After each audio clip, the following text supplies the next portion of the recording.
record that for the podcast. For the podcast that missed the last little bit, I shouted out the Press Club, our sponsors, as well as Puffco, as well as Bubble Bags, and we'll be mentioning them a bunch more times throughout the day. But I do apologize for the recording missed those sponsorships, and the recording, of course, is not the YouTube recording because that's going live right now. The recording is for the podcast, which I promote on Spotify and Google and Android and Apple. And so, any of those spots, if you go into their sort of search for the podcast, Hash Church, you should find us. And we're actually even in some of the much smaller random ones that I don't even really know the names of. But if you do have a podcast that you listen to, a podcast channel, or platform, let us know, and I'll try to get Hash Church over there as well. And shout out to everyone in the room for holding it down as always. Bingo Lombardi doing his good works. Booth 966, John. We got Robert Carroll from Carroll LED in the house. Really just a cool family of people that we have here in Hash Church. It really is kind of a family thing more than it is, anything else. I think it's why we've done 46 of them in the last year. We're literally 5 or 6 away from doing an entire year of Hash Church without missing a Sunday, which of course we've done, but some of those were from 5.0.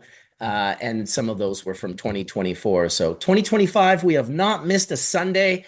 And I know that might not sound like a big deal to some of you, but let me tell you, from my perspective, it's a big deal. It was the biggest deal when my wife had to choose Sunday for my son's skating lessons, and I had to miss every one of his skating lessons. The last skating lessons were on Saturday, and I did not miss, I don't think one, maybe I missed one. As I get older and realize how fleeting children are, I realize that you want to find a reason to go, not a reason not to go. So if you're a new parent, try to keep that in mind. They grow up really fast, and you should be there while they're doing it. It's all they want. Your time. Pretty So, much. welcome, Colin, What's up, man? Daddy-O, Paul and What's up? Calmer. What's good, baby? How you guys doing today? I I'm excited to be here. I got some good melt and some good rosin. Ooh-wee. All right. Um, Okay. been Yeah, we playing got around with making a DIY mixing setup that I can share with like young hash makers to be able to make top-down agitation setups so they can make great hash. Nice. So I've been doing that the past like 3 weeks, just like Very cool. selecting motors and propellers. It's been cool. Look at impellers. Yeah, I just impellers. saved you a lot of time. You're right. That's a wrong choice of words, but yeah, I'm trying to like make something that like I could share the schematic and like some kid that's like just starting can make this for less than like a few $100s, you know? hmm Well, I Um, will say that the plastic bubble now in a set of bags, I mean, I'll be honest. The best hash I ever made in my life, I made with a cake mixer and a 5 gallon bucket. it's true. And that was like legitimately about $40. And it's because I had to pay way more for the 5 gallon bucket than it was really worth. The cake mixer was 19.99. Now this was a while ago. Fuck, for all I know, they're $65 now. I get it. Things Yeah. are more expensive. But I'll tell you, man, like I still can't really believe like all my old full melt was made from a cake mixer, which, Oh, it's it speaks volumes to if you want to get this done cheap, you can. yeah. And at that point, it depends on like if you're at home kind of guy, air drying's not a problem. You don't need a freeze dryer. You can air dry hash properly. You can mix it with Yeah. a cake mixer. You can, the guys back in the day, the Bizarre Brothers, they used to use linear actuators, which are those very long, right? They're like a long mixer, and they Yeah. had the 100 gallon tubs that they would buy from not brewery, but the wine industry. They bought them Hmm. from these 100 gallon conical shaped. They were the first ones that I knew back in the very early 2000s that were rocking systems that were that big. And we've come kind of this far way of like designing equipment, Whistler designing really. And almost over engineering equipment, which is, not a Yeah, bad thing if you want that over engineered equipment. I will say, hands down, the Whistler technology equipment blows away a cake mixer in the sense of like ease of use and operations and, just like filling and emptying and all of those things. sure. But fuck if I didn't get the some of the best quality I've ever gotten from a cake mixer in a 5 gallon bucket. So do with Kind of that where as it you came will. from. It's kind of Right. where, I was like, like I Where I see all these learned. expensive units and like I learned doing a drill and use, or a cake mixer in your case, or then obviously it was influenced by the washing machines that we were, using. And I just thought, we were having all these like weird conversations like, does it really take a huge system to make great hash? No, it just takes the right agitation and the right, frame of thought. And I think to your point, Marcus, you can make the best hash with very little.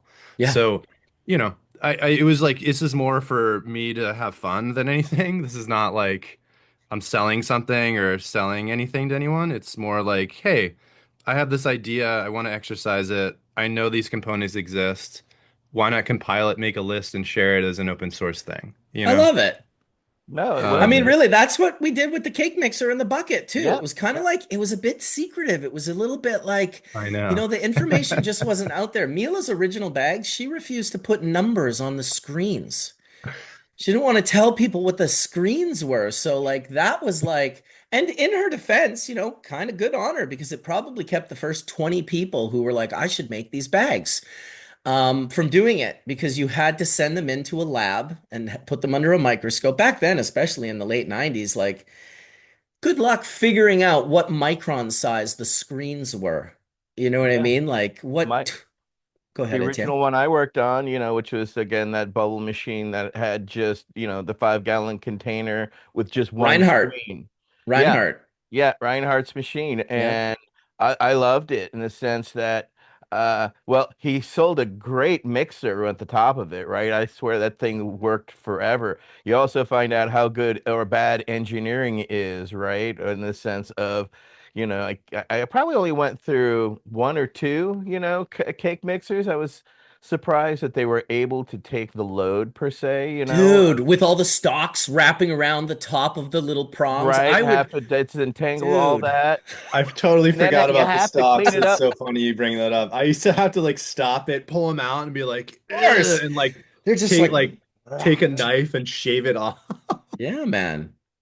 And then you had to clean it up immediately because if you left it for 24 hours, you had a biohazard on site. You know it if you did it. But oh boy, was it nasty to fucking clean up. I tell you much. I made that Dude, mistake look at once. doing, anyone out there that's done commercial understands that how gnarly your green waste gets within 8 hours of doing it. It's yeah. So you're totally right. It's like yeah, nature happens. The ferment begins. Nature ha was gonna happen regardless when that goes down, Yeah, So yeah. it's Yeah, fun. well, you know what? We've come a long way. There's no doubt about it. And it's great. I love the equipment and the machinery and, going to the lab. I mean, I'm about to go to a state of the art lab later on today. I mean, it is next level. Like I said, they have room for 24,000 lights. They have 12,000 burning right now with greenhouse ceilings and blackout tarps, metal halides, HPSs, and LEDs all in the ceiling over the plants. All automated Dutch horticulture with, all the tables can go out into that middle row of, conveyor belt. And Hmm. yeah, they do their BHO in one class one D1 room. They've got water hash going. They've got dry sifting. They've got three monster hash tech units. And you go into this room and there's just this poor French guy in a cloud of dry sift. Just like this guy is pumping out like he must be making 5 or 10 kilos every hour. Like he is making hash. And it's just super Awesome. awesome that all these people, these French folks in Quebec they're really like at the top of the game right now, especially in Canada. It's That's great. incredible. I'm like a kid in a candy store when I go to this place, just being able to play around with all the different things. The plan this week is to produce a red Lebanese style hash, a blonde hash, and a black hash. So that shouldn't be too difficult. We're going to be doing hash hits. I got my brand new filling unit that I can fill 100 of them at a time, similar to a little knock box. And then we're going to do some pure hash joints and some hash wraps. And then we're going to spend a day on bubble hash and seeing if we can't figure out a way to get bubble hash down to 30% for the Quebec market, which I've never made bubble hash that's 30%. My 220 came out at 50%. Like I have never seen bubble hash come out at 30%. So it's going to be a challenge to say the least, but these are the regulations, and for whatever reason, Quebec, the hash capital of the world, for God's sakes, I really would, if there was a competition on who smokes the most hash, I mean, I would put Quebec against some of the European countries, like for real. These motherfuckers smoke hash. There is no doubt about it. But they got kind of fucked. Not that tons of the people that smoke hash in Quebec want something that's stronger than 30%, but it's nice to be able to supply it. And then if people do want it, they can buy it. And you kind of let the customer choose what they want rather than the regulatory framework deciding, which is kind of like what's happening down in the US right now with the hemp lobby. I guess the hemp bill is the loop has been closed, which is, I mean, listen, people are blown away that this hemp loop has been closed. I'm like, how can you not be blown away that this loop was open? Like to Yeah. me, that is the most fucking crazy thing ever, ever, ever. And don't get me wrong, I am with Sam on this. Access, access, access. But the reason Sure. you never heard me complain about the hemp laws or the loophole, whatever you want to call it, the farm bill, I never complained about it personally because it was giving access to people. And so to me, that's hard to kind of beat. Now, on the flip side, was it undermining the legal THC and medical platforms? Well, of course, to a degree, somewhat, I think, a little bit. I mean, I will say this. I have partners in the US who wanted to do it with my brand. And I was like, well, I've got partners in those states that you want to just sell your gummies or your whatever over the border. So for me, it became a little bit of a problem. I certainly didn't want them to close the loophole. I certainly didn't lobby for them to close the loophole. But when people say 30,000 jobs are going to be lost and 8 billion or 20 billion or whatever it is annually is going to be lost. Well, that's like 28. saying when prohibition ended that was going to be lost. It's not going to be lost. It's going to be shifted. Like it's not going to go away. Like it's not No, like it's those. gonna. Lost to the IRS. Yeah, Ah, that's right. And the local municipalities, that's about it. But for the right. most part, it wasn't just the hemp bill, which of course we saw was directly lobbied by the whiskey and alcohol industry for sure. I They've been saw that. impacted. Yeah, and that's circulated. I sent that to Caleb and others. Ryan has been circulating that as well. Chimera. Hmm. But yeah, not only did they do that, they It's the also seeds. pulled for the first time, well, on top of seeds, for the first time, we had approved language for veterans that they could recommend medical cannabis.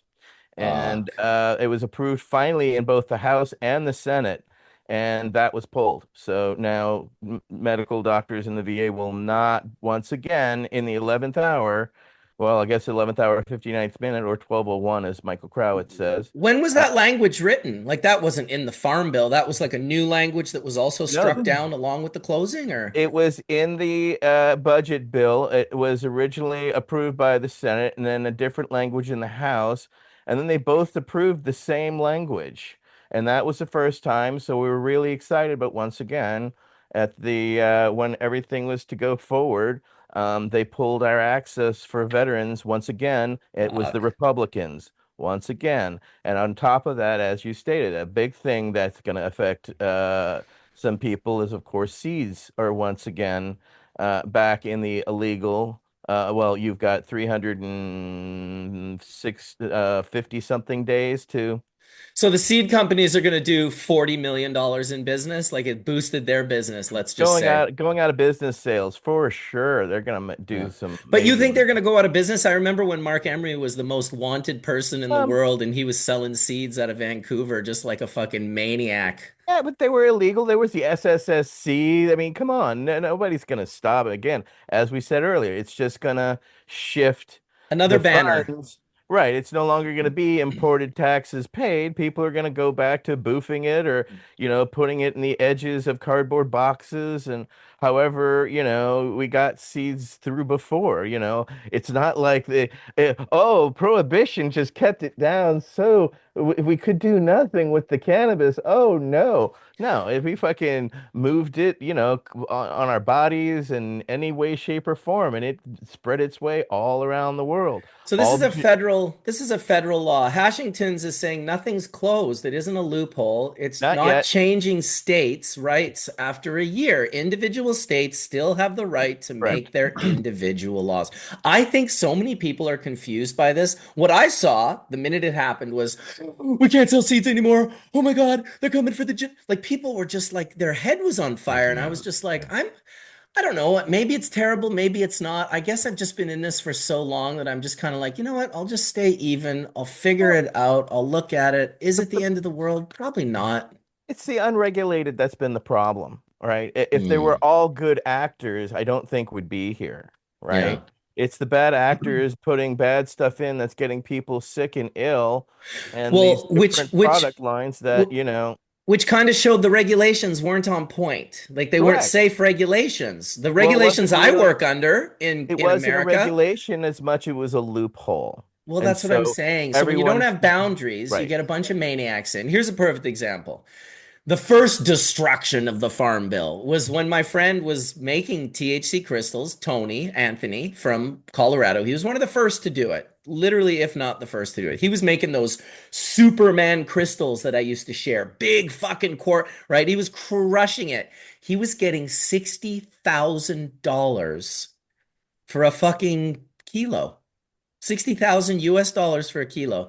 And then the Farm Bill came in and everyone was growing hemp. And then it was like, I think it was 3 years, and he was getting $600. And it was just like, obviously, a kilo of CBD is not worth 6,000 or $60,000. We can all agree on that. But we can also all agree when there's not enough kind of regulations to sort of create boundaries. Parasites move in and they dilute it till it doesn't exist. And that's what they did. They bankrupted so many people because people invested so much money that suddenly it was like right. $600 a kilo. Like, what the fuck am I gonna do And with it's not that? them that are going to pay. Right now, it's going to be all the local sheriffs and police who are right now jotting down every CBD distributor that's got the pot leaf and the CBD in their window, and they're going to send it right up the chain. And when that 365 days clears out, the DEA and the locals are coming out swinging, and they're going to come out swinging hard. And it's unfortunately going to be the small gas station, head shop, etc., that's going to be made example of because the distributors will have gotten through their shit and will be walking away, right? By 364, they're walking away. Sorry, I don't know why that Mm, did that. that's Um, funny. and that's just the reality of what it's going to be again. And then you're just going to see those same actors just reprocess, repackage, and just they'll have a different underground distribution center than they had prior.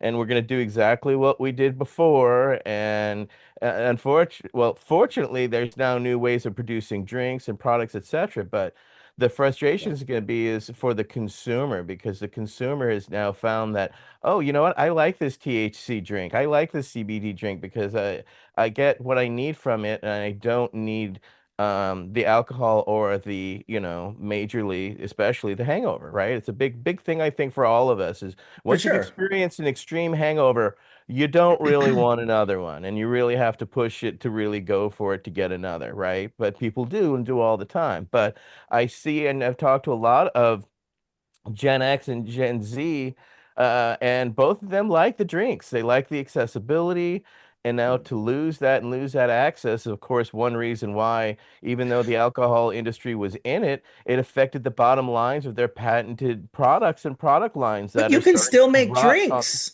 You can still Right, but make they're drinks. rotting on the shelves. They still have expiration dates, but they're no longer able to turn them over in the time frame Well, that talk to they have Keith in the Cola past. about that because they're selling millions of dollars of beverages. Like Oh, they I'm are not selling so disagreeing many with that. I'm just beverages. telling you what we're seeing. I carry all the Yeah. drinks myself, Yeah, yeah, of and course. some You I had just, to, you know. it makes no sense that if they're allowed there, this is my problem. And I see people all the time like, oh, yeah, we just gotta, it's too regulated. It's too regulated. It's like, yeah, well, you know what? Unfortunately, our food and our air and our drinks aren't fucking regulated. And that's why everything's poison. And I really don't want to see cannabis turn into that. The food that you eat in America is poison and it's regulated poison. You're allowed to buy poison and feed it to your children. This is fucked in the head. And I've said it a million times. If one thing we can learn from the overregulation of cannabis, because I don't want it overregulated, I just know that I need to have it regulated because when it's not regulated, I've seen the guy in the BHO lab go to the bathroom and wipe his ass and not wash his hands and then go make the BHO and have E. coli show up in the BHO. We are dirty motherfuckers and we need to be regulated. And if we're not regulated, you got fucking pubes in your hash. I don't want pubes in my hash. I certainly don't want it to be over-regulated and insane and you can't even access it or this, that, and the other thing. And yes, cannabis is highly over-regulated, especially packaging and all of this stuff. But I do hope that some of that overregulation spills into our water and our food and our air because you can see the under-regulations of those markets has made it so it's okay to poison the human population. And that What seems to be a very strange thing to be but accepting of. the only thing that was accepted was that legal cannabis is being tested and going through the proper channels. The problem is that the bad actors in the THCA realm in the sense of the hemp aren't. And that's a problem in the sense that if they were doing that, if they were making sure things were safe at safe levels, etc., again, I don't think we'd see the problem. And as a legal purveyor here in California, I've been confused by watching my state make them illegal, whereas they could have just as easily just said, okay, hemp products and THC products are only available at dispensaries and that's Mm, how it's going to be. Would have no problem with that. You know what I'm saying? It's just asking us to live in the legal realm and world and go through all the dotting of the I's and crossing of the T's yeah. to, watch that goes down. I'm not upset about what's happened in the sense that it got out and access. Access Mm. should be. I completely agree Dude, with I love Sam. the access. I think Absolutely. And how many more people were gained access to cannabis and realized, hey, this shit's good. Millions. Right. And Probably the so most amount ever.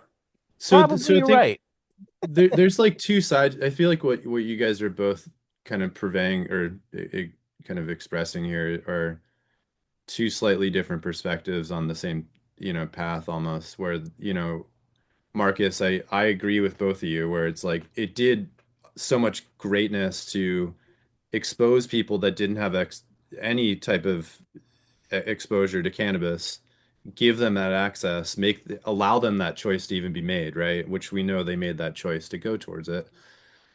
However, to your point, there's so many bad actors that are out there that are just for profit, for selling something in terms of a substance to people that, Dr. Mark, that's why I always ask the question, can you tell me 100% is this safe?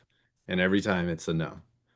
And that's where I start to ask the questions because I'm like agnostic. I want access, but let's be honest about what type of access we're giving people.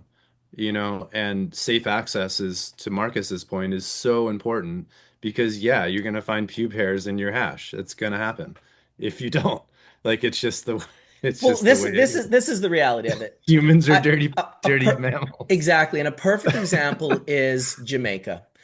Yeah, I have a love for Jamaica. I have a love for the Jamaican culture, the Jamaican people. I have a special place in my heart for them. I fucking love Jamaicans. I love my Jamaican brethren, my yeah, sisterin. I love going there and hanging out and making hash. And it got, pretty serious for a while for me in Jamaica because what I had to do was before I made hash at any field, I would walk the perimeter of the field and I would look for the poison bottles, right? Because Mm, they didn't have a guard. They didn't have a place to really get rid of them, and I knew that they weren't like, oh, we'll hide these. And so when I found them, I'd be like, man, like I'd be talking to my brother, like, dude, what are you sure. doing? Yeah, Well, me got the caterpillars, what am I gonna do?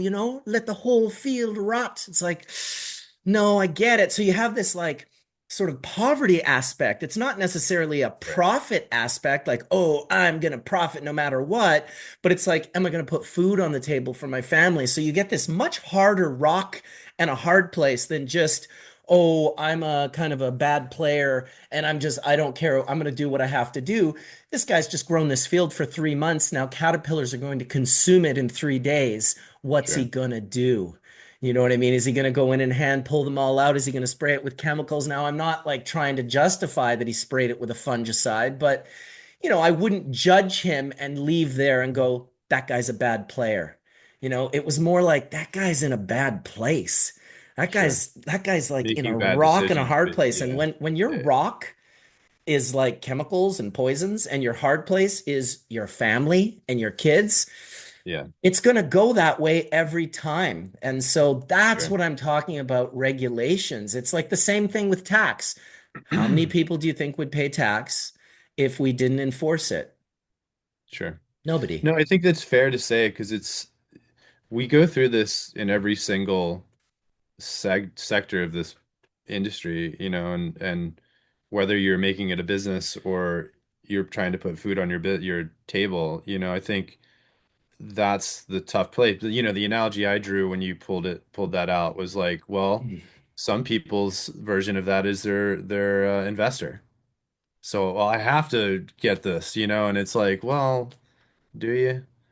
And then, the education aspect, thankful that you were there to be like, well, maybe you could use these other products that aren't poisonous.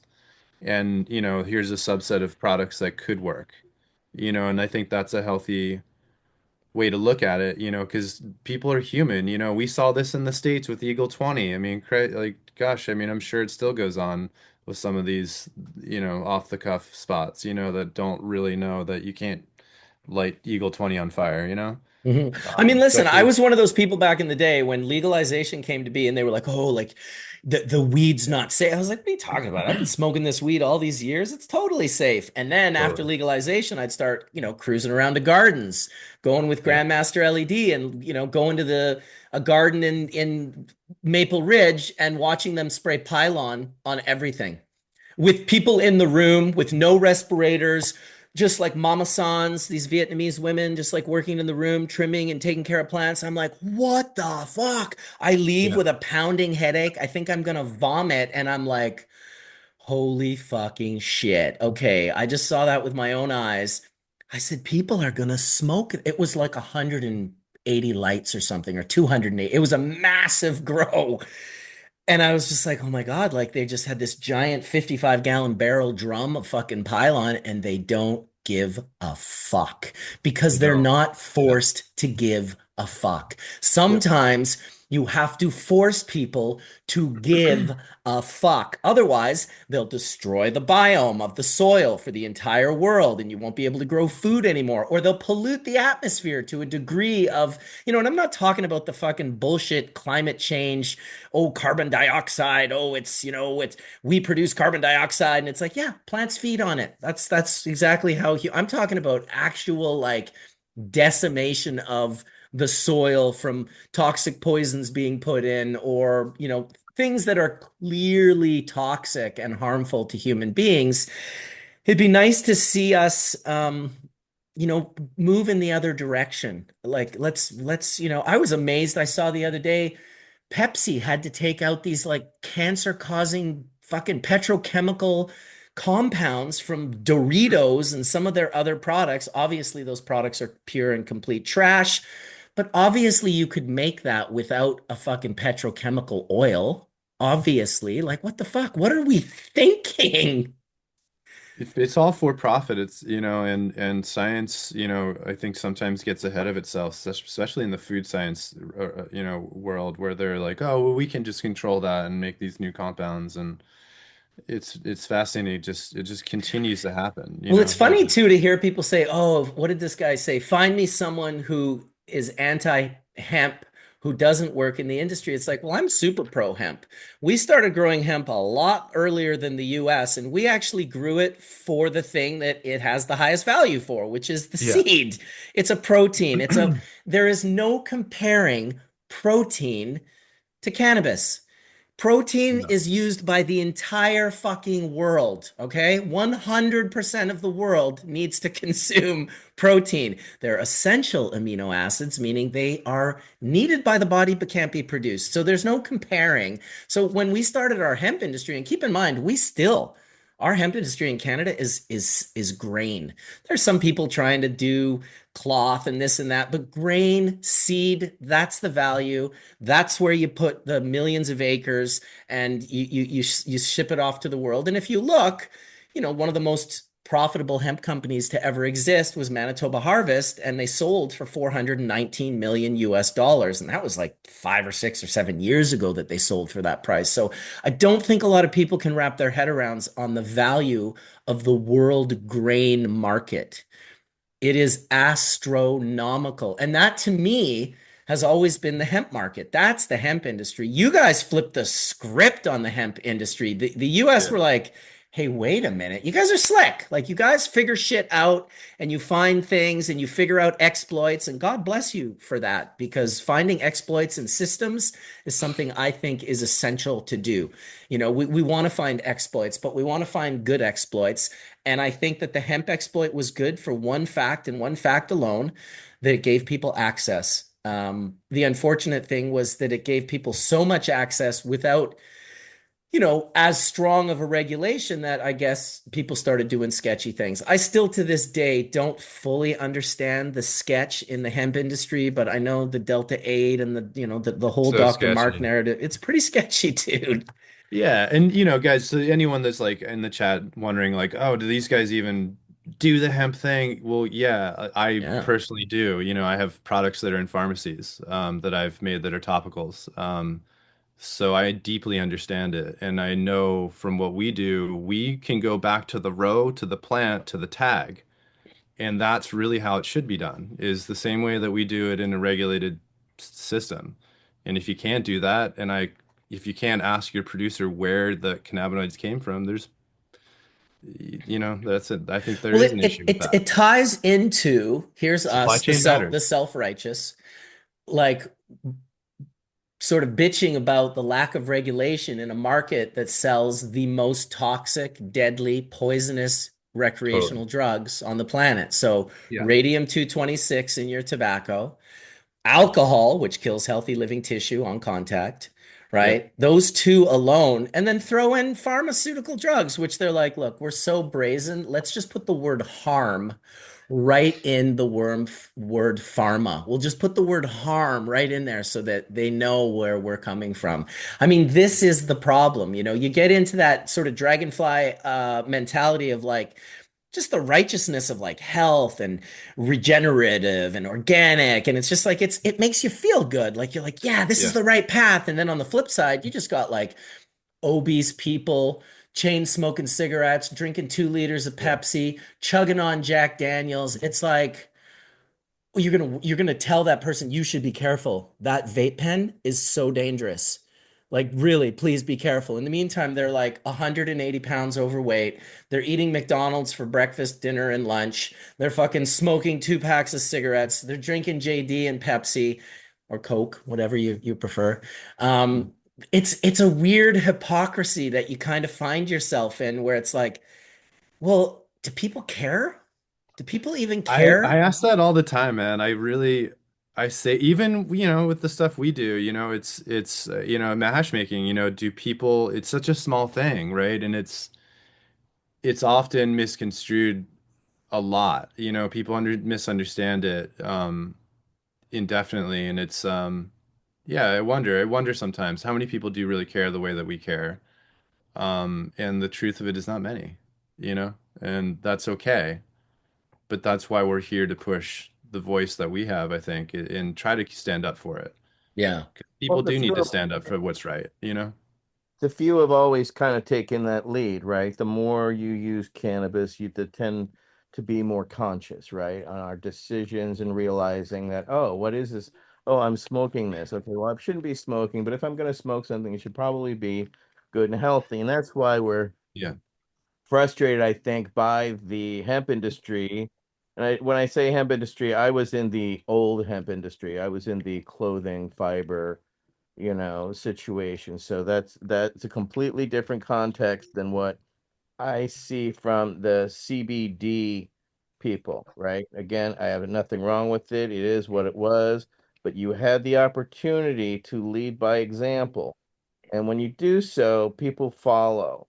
And what happened is a whole bunch of y'all decided to not lead by example, and you decided to cheat and to cut corners and to get your product line out, which you did. You were successful for a time. But if you had stayed with quality and done everything properly and above board, I'm not sure we're here then. You know what I'm saying? Because if they had actually, took it seriously and actually followed exactly what even we do in California, which I know is expensive and onerous and a pain in the ass to deal with, but why do we do it? Because we needed to know what was in the products. What are we? Because we're dealing with patients. I can't have something that's going to kill my patients. Yeah. So I'm not going to compromise on lives all of a sudden because people forget we started this all from a health issue in the first place, which happened to be cancer and AIDS, and especially the AIDS crisis. Right? Hmm. It came from because there was absolutely no access, and then we were dealing with very, very sick people, very, very sick people coming and going and not even knowing if that's their last day when they come to see you, right? And realizing that that's why we have testing, at least in America, is because I got an upper respiratory infection. And I Right. realized that I had cancer and AIDS patients that I deal with. And that if I, had with my Gulf War illness, got an upper respiratory infection and I got seriously ill from it, that it could kill my cancer and AIDS patients that come to see me. And I had to step out and make an ethical decision myself by spending millions of my hard-earned dollars and put it into testing and pioneering testing because I realized quickly that if I didn't do it, I'm not sure I'm going to be happy with the results of what somebody else is doing. Well, and testing is a liability. It's holding you liable. You are liable for this product because we're testing it, and not testing it is kind of like do what you want. Just put whatever Right. you want out That's there. why when we started doing it, we got our city to pass an ordinance that everybody had to do it. Because the problem is that those that would fail would then take it right up the street to somebody else who wasn't testing. And of course, it looks all the bells and whistles, so they therefore buy it, but don't necessarily see, the molds or the mildews that will actually, come forward and people will get ill It's from. it's interesting because up here we had it a little different. When I say undermining, it's just a fact. It's not like I'm complaining. The hemp industry undermined the legal cannabis industry. It 100% did. Now, It 100% did. whether that was a good or Yeah. bad thing, I'm not saying. Here in Canada, we had a different play on that because we didn't have the hemp scene. What we had was the indigenous. An indigenous woman, brilliant woman, figured out, holy fuck, we don't have to follow the rules of like Canada. We're sovereign nation. So Yeah. they own all sorts of properties and they started putting containers, 20-foot, 40-foot containers, very inexpensive, right in behind the gas stations because they would lease gas stations property right on the highways. Well, our one highway, as we say on South Park, Canada has one highway, the number one highway. It's ridiculous, but it's true. It goes all the way across Canada. Anyway, there's gas stations and then there's these cannabis spots. And I remember I was doing product knowledge sessions for my own brand, and I can't remember. I was in the Okanagan somewhere, maybe Peachland, and I'm driving. And I start seeing signs and I'm like, what the fuck? And I'm like, cannabis up ahead. And I'm like, holy shit. Like, you don't understand. In the regulated cannabis world of Canada, we're not allowed to advertise, period. It is not allowed. And so I start seeing signs, weed sold here, weed sold here. And I don't realize it's indigenous. I get to the shop And I'm like, holy shit, like you guys are allowed to have signs? Well, you should see the guy's face. The guy's like this, right? I'm like, uh-oh, maybe I touched a nerve. And he's like, no, that's the indigenous. They're completely undermining our business. I got to pay $30,000 for this license, and I got to do this, and he's just bitching and moaning and whining, and I'm like, whoa, whoa, whoa, whoa, whoa. First of all, listen, those signs led me right to your place, so it's working in your favor. Second of all, the shit we did to the indigenous people over the course of the last several hundred years, let's let them have this, okay? Let's not get into too much detail, but maybe they can have this. And I also suggested to all the people who had stores who felt like the indigenous people were undermining their business, which in a sense, it was true. They were able to advertise. They were able to sell more than an ounce. They were able to sell more than 10 milligrams in gummies. So this was like a massive bonus for the weed people.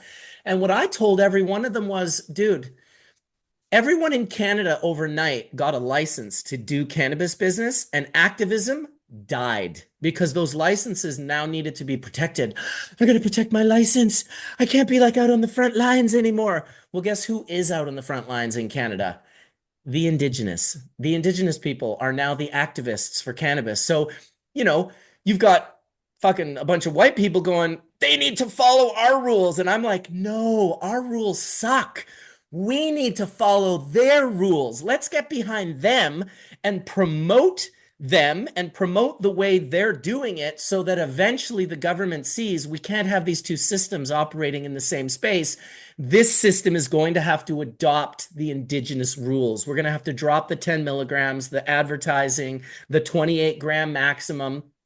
I always thought that was the better thing. Let's be inspired by them and let's change our regulations. In the meantime, the government's lobbying these native groups, and they're like, hey, why don't you come over here to our side? Like, we'll let you into the federally regulated. And I'm like warning each one of those groups, do not fucking do that. We want to come to your side. And maybe that's the case with hemp.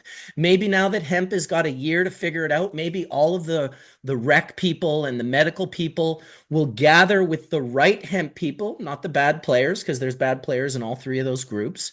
And maybe they'll figure out a way to promote and get access and get this, because the hemp rules were amazing. I wish I operated under the hemp rules. I mean, holy shit, they made life like 100 times more easy compared to recreational. But yeah, it is what it is. We are doing what we're doing. Just trying to read the chat because we got a lot of chatters going on. I do have kind of some good news. I got an announcement to make. Should I make an announcement? Yeah, dude. All right. So yesterday I got an email from Homeland Security, and Homeland Security has given me permission to come to America for 1 year. I have a waiver. I had no idea. It's a waiver to do business and pleasure. And it's a waiver that is not only in my name, Marcus Gary Robert Richardson, but it's also in the name of my business, Bubble Man Brand Limited. I got a waiver to come do work in America under the Bubble Man brand company. I cannot tell you how fucking excited I am, bro. Like, it is insane. I've had so many people like, when you come to Michigan, when you come to Chicago, when you come to Colorado, New Mexico, Oregon, New York, Massachusetts, like, holy shit, California. Hell yeah, dude. Yeah, motherfucker. Dude, thank you, America. I will not let you down. I will respect your laws. I will respect the people. I will respect the ways. And I'm just so, so happy. Almost 30 years, 28 and a half years since I've been into the US. So it's a pretty big fucking deal for Bro, me. we gotta make some hash. That's the bottom line. I'm gonna save a freezer just for this. Yeah, yeah. Funny, Chimera's in the chat room going, "Oh shit, I thought he told I thought he revealed already. Spoiler, Chimera's been telling everyone my news. Good on you, buddy. Dragonfly Medicine called me yesterday. They're like, "Did you get a waiver?" I'm like, "How the fuck do you know? We're with Chimera." I'm like, "Oh, Chimera's sharing my news, is he?" Oh, you God bless said him. it. It's gonna get Hell yeah, out. Ryan. Yeah, of course. I want him to. I want everyone to. I just said it on Hash Church. So spoiler alert. I got a fucking waiver to come to America. I'm so freaked out and tripped out. I'm just like, man, I have never been more, I guess, honored. that I'm like allowed to come to America. And I get that you guys just take it for granted, you live in America. But like when you are not allowed to come to America for 30 years, it's kind of a big fucking deal, man. It is a big deal. It's so awesome, dude. I'm so happy for you. That's Fuck, awesome. it took this long though, man. Fuck. Took Yeah, 11 it sure months. Took did. took 11 months and they told me it would be originally 8 to 10 months. And as it got closer, they said it's getting pushed back a little more. It's now 10 to 12 months. I talked to my lawyer yesterday. He said, "Don't worry, you got yourself 1 year." He said it used to be a year to redo your waiver, just to renew it, which is a fraction of the cost because all the documents are already organized. So he was telling me that a little while ago I would have had to renew my waiver like right now. I would have to start the day that I got it.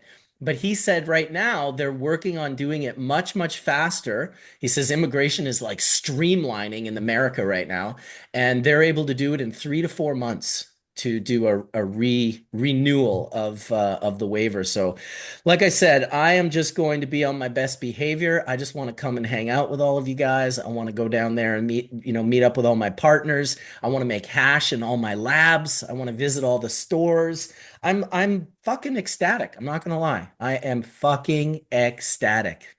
So when does the Bubble Man tour begin?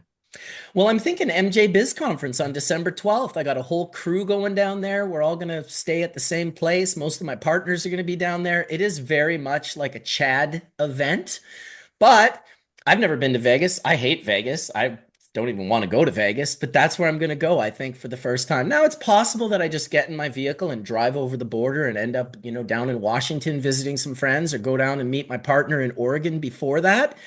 But with how busy I am and all the trip traveling I have to do, I think the most likely trip for me will be MJ Biz Conference in Vegas in December. I'll be at the Creek Filtration hash making event, and I'll just be, all around. So if you got, nice dabs and you want to have a dab, you want to fucking chill out with the Bubble Man in America, I would like to do that. I would love to Yeah. do that, in fact. Oh wow. Yeah. Giving me Well, more of a reason to go to Vegas this year, my man. yeah, I it's was like, you know like, what? You just do it legal. You just do it legal. Like, could I people for years have been like, I can get you into the country. I'm like, bro, listen, I've traveled to almost over 30 countries at this point in time. And one thing I will say, which is wild to me, that in the US there seems to be this issue with like immigrants versus illegal immigrants. If I go to any fucking country in the world without my passport and sneak in, I get kicked out. That is just the way it works. You're not allowed to go to countries without fucking going there the right way. And I had no interest in going to the US the wrong way. I want to make sure that I have all my T's crossed and I's dotted and that I'm like allowed. And it's crazy because my waiver is a pre-approved entry.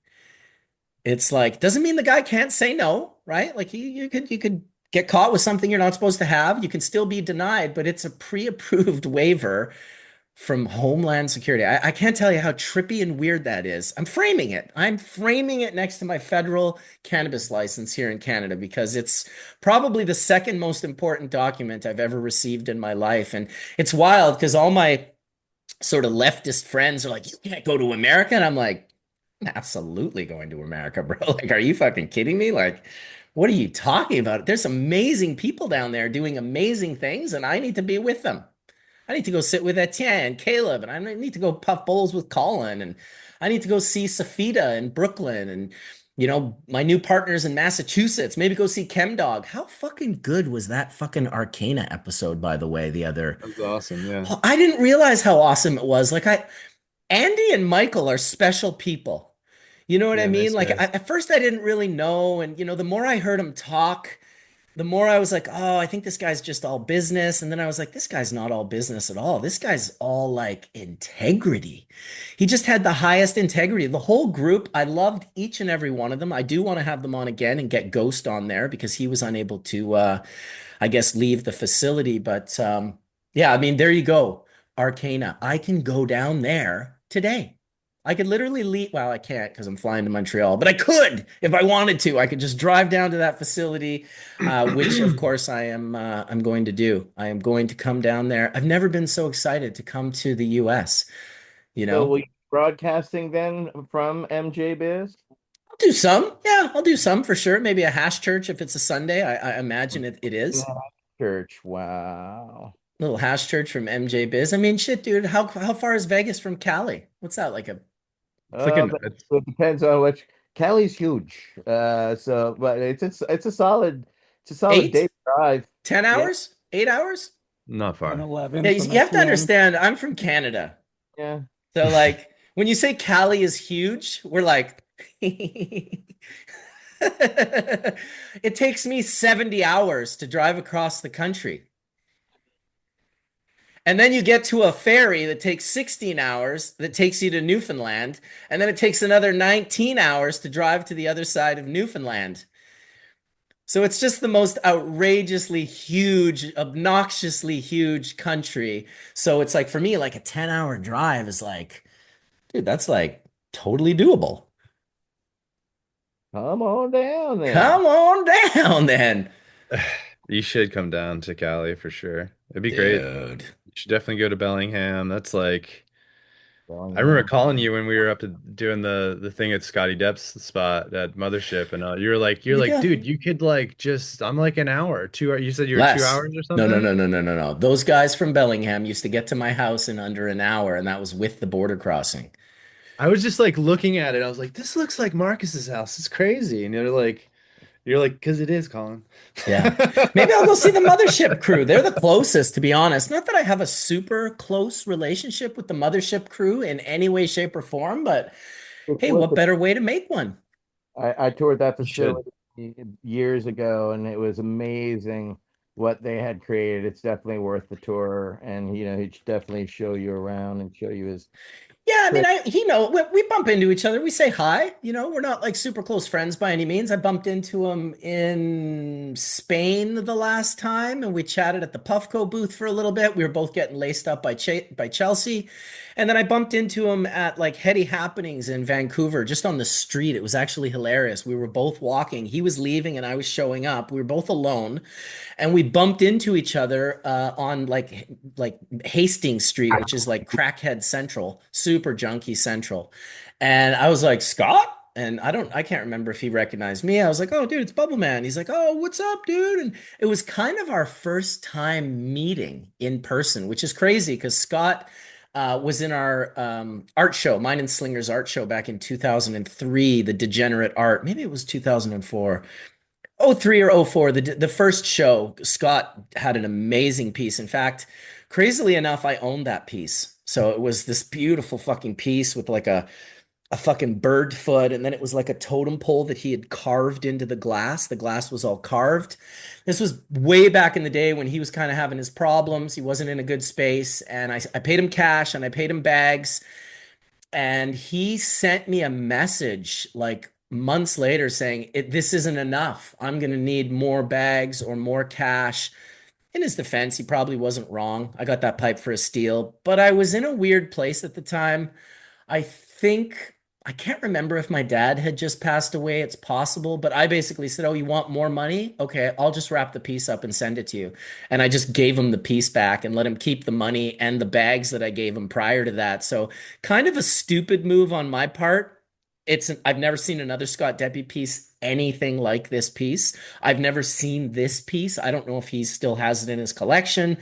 But it was kind of a dumb move on my part. And I used to do things like that where I just get offended and I'd be really super sensitive to how offended I got. And I would just like push the offense like beyond where it needed to be pushed. I could have probably just said, hey, dude, we made the deal. Maybe I'll send you another 500 bucks, blah, blah, blah. This is way before Scott had a name for himself. Like nobody knew who he was. He was a new glass blower. He really hadn't done anything yet that was mind blowing, but he was about to in the next 6 months. So keeping that pipe, I mean, that pipe probably would have sold for $20,000 at one point in time. And I also burnt a relationship with Scott because I sent it back to him. I was aggro. I was like, fuck you, like take your fucking pipe. I don't want it. And then we never talked until I bumped into him on the street in Crack Central, which was wild because we were talking.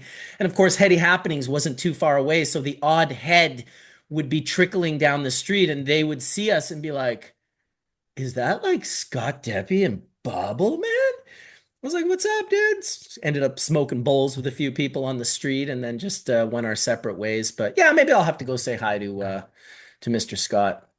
You should. It's a dope spot. It's a really dope spot. I mean, I mean, I got my mothership that I got from him that he insisted that I not leave without one, which was awesome because he has all these vaults. He has like a vault wall of vaults, and he just like opens them up, and it's just that one caught my eye. Yeah. And he's got so much amazing work in there, and it's great for me from an art point of view to see process. And they have such like it's just you see all the pieces in all their different forms, like Hmm. laying in their, like some of them just started the stem, and some of them have like the egg Yeah, fab, you got to and stack them. you can see them all next to each other. And I love seeing process like that because it shows how much goes into making all of this, all the different sections of these pieces. Um, and it's awesome. It's just really cool to see insight into their minds, like where they're headed with the Well, and piece and or Scott's mind is different. Like no one yeah, does it like Scott. No one put totally. together a mothership. Like he's an anomaly, Yeah. clearly. I mean, listen, back then when we were doing that show, there were countless artists that were their names were well above his, from Amber Pellegrini, who did the double bubbler DJ, with the breakdancing chillum, the black girl with the Yeah. afro. She was a chillum, but she was breakdancing. All of Amber's had jewelry, necklaces, rings, bracelets, Yeah. like fucking real, actual headphones that went over, like just crazy shit, you know? The I mean, diamond, I mean, even the diamond bottom banger that yeah. needs to be cleaned here. That's I remember seeing that at his spot in Bellingham for the first time, I don't know, a few years ago. And it just holds heat so well for full melt. And it was such an awesome experience. I was just like, oh man, I gotta get one of those one day. And I finally had an opportunity to, and I highly recommend it for those that can get them to make you one. Hell Um, yeah. they're awesome. Hard to clean the oil out of those ridges, but you need a dunk tank for sure. Yeah, it's on the bottom actually. Like go extrudes but on the bottom. It's like Hmm. it goes out. You can Nice. kind of Yep. see Yep. The little that. dip. Yeah, but it's flat in the inside. It's not it doesn't dip. It doesn't bowl on No. the bottom like that. So, Cool. um I but yeah, don't even know what I'm Scotty's work's doing. amazing. It was really an honor to see it all. It was really cool.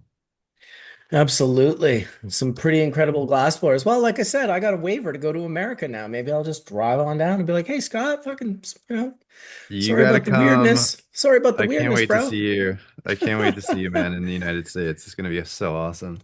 It's gonna now it's really just a matter of planning where to go first and how to figure out the tour because I got about 3 months I need to spend down there right now. And obviously I don't want to fuck around and go down for too long at a time. I'd rather just come down and go up, come down and go up. So I'll talk to the border guard when I go down the first time and say, what's a reasonable amount of time to go down for? It's been 30 years since I've been here. Yeah. Well, I'll come to Vegas. I have a ticket already, so I'll go now. I was gonna not go. I was like, I'm not going. Who's going? I don't know anybody. Like, who's I'm gonna going. go? I'm going to meet Now all you're my going. partners, I'm gonna dude. All my go. Bubble Man partners, bro. It's quite something. It's we got some fucking crazy things going on right now with the brand, dude. Like I can't even say all the shit, but it's coming together nicely. Yeah, I'm gonna come help make some hash. Exactly what I'm gonna do. I'm gonna make hash in every single one of my labs that is currently down there. So I got to go to Missouri. I got to go to Maryland if those guys get their shit together. I got to go to Illinois. I got to go to Oklahoma. I got to go to New Mexico, Colorado, um, Oregon. I think there's 8 of them. I'm missing one for sure. It's weird when you get too many that you can't remember one anymore. But so lots of different people, lots of different great people to yeah, road trip. Let's do a road trip. Maybe I'll get a Summer big Winnebago and just drive across the country with a Winnebago and just let anyone who wants to like join with dabs join. If you have like high quality dabs, it'll be like the Legends of Winnebago. It's like you only get winter let in if the hash is good enough.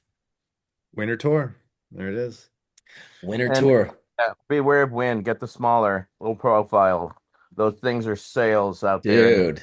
Dude, I've seen them exploded on the side of the highway. Like, just like, it's like, what is that? Like lumber on the side of the road? It's like, no, that was a Winnebago. Completely gone. Like a semi just drove right through it. Just Oof. like, wow. Okay. Yeah. Maybe that they don't look so strong when they're like destroyed on the side of the road. They really are just a big box. Oh. Everything is rated for 72 uses in those things. So they just Ooh. have to outlast 70. What is that? Yeah. That is some hash that I made about 3 months ago. So I've been curing it in this ball. It's neon sunshine. So it has a decent smell, although you can really see if you know hash, this thing has created a skin. You know, Yeah. I haven't cracked it open. It's funny because I think I showed it to Chimera the other day. I think I showed him this one. And he was fucking awesome. He was like Frenchy cannoli. He finger fucked this thing. He ripped it right fucking open. I was like, oh wow. He's like, oh my God, it smells so good. I'm like, I bet, dude, it hasn't been cracked in 2 months. He's like, oh shit, sorry. I'm like, no, no, no, dude, just I want to smell it as much as you do. But I literally took it and like rolled it right back into a bowl, a ball. Slight heart attack moment, but you're like, all right, well, I Look, guess he's that's in the chat. happening. He's like, I did. I guess that's really happening right I'll now. never forget Cuban telling the story of meeting Frenchy Cannoli, and he's like, "Yeah," and I showed him my hash, and then this guy is just fucking starts finger fucking my hash in his Cuban accent. I was like, "Dude, that's fucking gold." It's on a hash church somewhere. If anyone can find that story of Cuban grower telling the story about Frenchy Cannoli finger fucking his hash, and anyone that knows Frenchie needed to finger fuck everyone's hash. That was Frenchie's like, if you thought Frenchie was ooh la la, dude, you didn't meet him. You only ever saw him on a screen. Because if you knew Frenchie, you knew what he was really about was getting his fingers into your hash. Made me laugh, to be honest. I always thought it was great. His Well, passion for hash. because he was old school. Yeah. He hand rubbed it, so I mean that's his thing. I mean, he had all kinds of extra feel in his hands. You know what I'm saying? That Well, in your honor, Frenchie, ooh la la. I'm rolling the hash in my hands. And yes, my hands are very clean. Very, very clean. Keeping them clean. Oh my God. I love hash. I can't wait to come down to the US and enjoy hash. Oh my God. So Dude, I got good. so much stuff to share with you in the freezer. Oh my God. Can't wait. Dude, I'm telling you, I don't think I've ever smoked anything of yours, Colin. No, that's not true. Remember Legends 3? Okay. Legends Remember 3. that? Yeah. Yes. I was able to get you a little something I remember because but that Legends I actually someone ended was up linking up with I you. ended up getting like 10 different kinds. So, and they were like zero point 0.2 of a gram.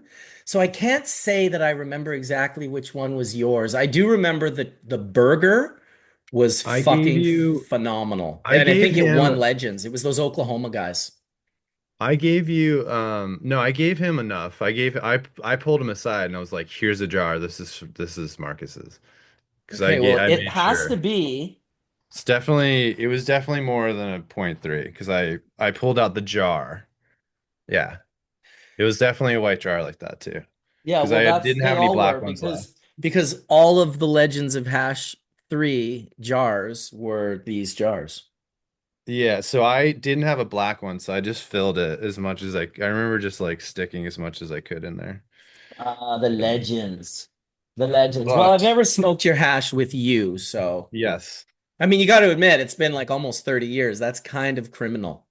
it is criminal, dude. It's Like great. what Well, the because we hell? come together in all these different pl places, and either by the time I see you, it's gone, or we don't have any because we're in a place that we can't, you know, travel with it. Someone just asked me where will B-Man find the best hash in America? Probably about 5 minutes after the border. If I was a betting man. Oh, I think It's we've got some everywhere. stuff in the freezers for you. Oh, dude, that's my favorite. I love stuff in the freezer. It's just sitting there waiting for you, buddy. Ooh, ooh, ooh. That's great. That's good air dry.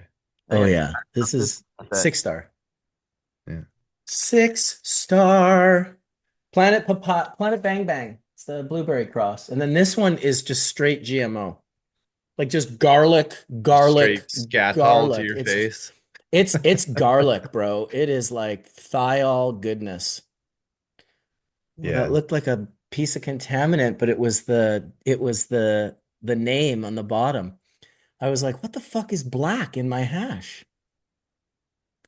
This hash is the kind of hash that when you see, you make your orgasm face. So good. So good. Oh yeah. USA tour. I vote Michigan personally. Michigan very well may be one of the first places I end up. It's one of the more advanced places for my brand, although I will say Colorado jumped over them in the last few months. We have an amazing fucking team in Colorado, so I'm really looking forward to that.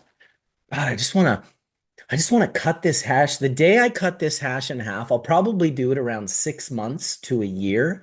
And I'm just going to cut it right in half, crack it open, and just, people that only smoke flower can never really know the joy of aging hash. And it doesn't work with rosin so much. Once you need that skin to protect the hash. Okay. It's the skin that protects the hash. That could be those wax membranes. Maybe it's fats and lipids. I don't pretend to know exactly. I've never scraped the hash off the skin and tested it versus the hash in the middle. Maybe I'll do that in my Valenveras when I cut this hash open. But there's something very important about having a skin on your hash and creating that outer layer that just protects. When I smell this, I can smell the flavor profile, but it's locked inside. I can tell that skin is now curing the hash on the inside. It's not the outside so much, but it's that piece on the inside that's just like easy baking.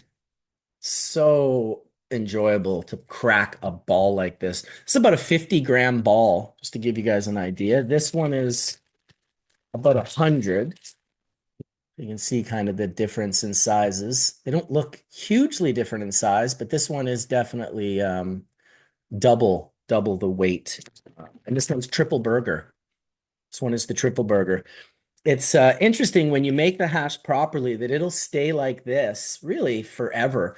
And the difference between these balls and the balls that, Frenchie Cannoli, he was making hash out of like 60+% THC. Okay. Bubble hash. So when you take bubble hash and if I took that bubble hash that I just showed you in the powder and I rolled it into my fingers, I could turn it into a beautiful ball in seconds.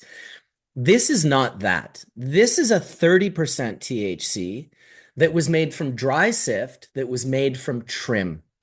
And so it's traditional hash is very, very, very different than 60 to 70% bubble hash. No one ever made traditional hash with bubble hash really until Frenchy Cannoli come along. He was kind of the first person to do it. And I liked the way he melted those two worlds. He brought those two worlds together. For me, I keep them a bit more separate. I appreciate the roots of traditional hash, but I know traditional hash was never ever 70% THC ever in the history of traditional hash. Traditional hash is probably more around the 20 to 35% if you're lucky. We saw it test as low as 4% THCA in Canada here back in the Compassion Club days when they were buying Afghan hash from Montreal, and it ended up being 4%. Imagine what the other 96% was. Like that is unbelievable. What was the moisture content to get it like that? Well, Benjamin, the moisture content is literally almost non-existent. You want it to be dry. Dry sifting is not a misnomer. You want to shrink the heads so they're like little raisins, not like those big full trichome heads that you see when they're live on the plant or coming off bubble, or the original ones that I photographed from Cuban Grower. Those are fresh frozen heads. and they work a lot differently than dry heads. But these were very, very, very dry sifted heads. The sift was aged for a while, and then I do a specific process, my SOPs. There's about three things I do in a row to make it so the hash stays like this forever. I don't keep this cool, by the way. This stays at room temperature. If it had too much moisture in it, it would probably mold in the plastic bag that I've been keeping it in. And I keep it in, I don't necessarily seal the bag as much, but I do keep it in the bag because the hash is sticky and I don't want hair and dust and things that are just falling to end up on the hash. And trust me, it does end up on the hash. So I just have all the hash in a little guy like this. There's all sorts of balls. This is a nice one. We've shown quite a few times. This is the Cuban Links ball, which is a little bit harder. Oh, is that a? Oh gosh, I thought that was Getting a a little hair. glassy on the shell there. What's that? Getting a little glassy on the shell there. Yeah, a little bit glassy, and I just pulled off one of my own hairs that was on there. So you got to be careful with it. I'd love to smoke this hash with each and every one of you. It would be my pleasure to smoke this hash with each and every one of you. And it's quite nice. It's different than dabs, you know. It's nice to smoke in a chillum. It's nice to smoke in a hubbly bubbly. There's a few different ways to enjoy these asepsi, right? The little sepsi pipes. They're long bamboo with a tiny little clay bowl from Morocco. They make fancy ones. They make metal ones, but the wood ones you can get very, very cheap. And they're a nice way. I like the Moroccan because it's got that long, foot long plus chamber that really does magically cool the vapor dash smoke as you're inhaling it into your lungs. Yeah. What's Chimera talking about in there? What's going on by you, Caleb? How are things? Things are good. Dominic and I are finishing up our interviews by the end of the year and Wow. gonna get on to analysis and writing. Oh my gosh, Etienne's bringing something out. He's I got the think that's a sepsi. Sebzi. That's the two part. It's from Morocco, and I have a three-parter too. Do you have the goat piece that it goes into, the little leather piece that it slides into? Yeah. Beautiful. Yeah. I have them too, but I don't know. They're up there somewhere with all this other shit. With like, I got a whole thing of like, shit from India and pipes, and there's a Shiva statue, and I think there's a lamp up there from Pedro Smiley, and one of Marcel Braun's orbs. Nice. A little collection of stuff up there. But the Sepsi's a nice pipe, man. That's like a nice chill. Like, also the bowl is tiny. It fits just the smallest piece of hash. It's kind of the polar opposite. It speaks volumes to the quality of hash because it's wild. It's like in Afghanistan, they have bowls that like fit 15 to 20 grams of hash, and in Morocco, they're puffing on these little like. Yeah, I have a custom glass subsea piece. Yeah, that's a little bigger than a regular. Oh yeah. I have the others too, which they're tiny, but they're soapstone. So if you try to force it, they just pop so easy. So you got to really be gentle with it. Well, the original ones are clay and they just Right. break so easy. Absolutely. And you sit around and you puff in bowls and you're just throwing these clay bowls away into a pile. And at the end of the day, you can pour water on them and you can mush them back up and you can literally make a bunch more. It was like when I was in India at the Maha Kumbh Mela in Haridwar. They were doing it with clay cups. We were drinking chai tea all day on the banks of the Ganges, and one more chillum we are making.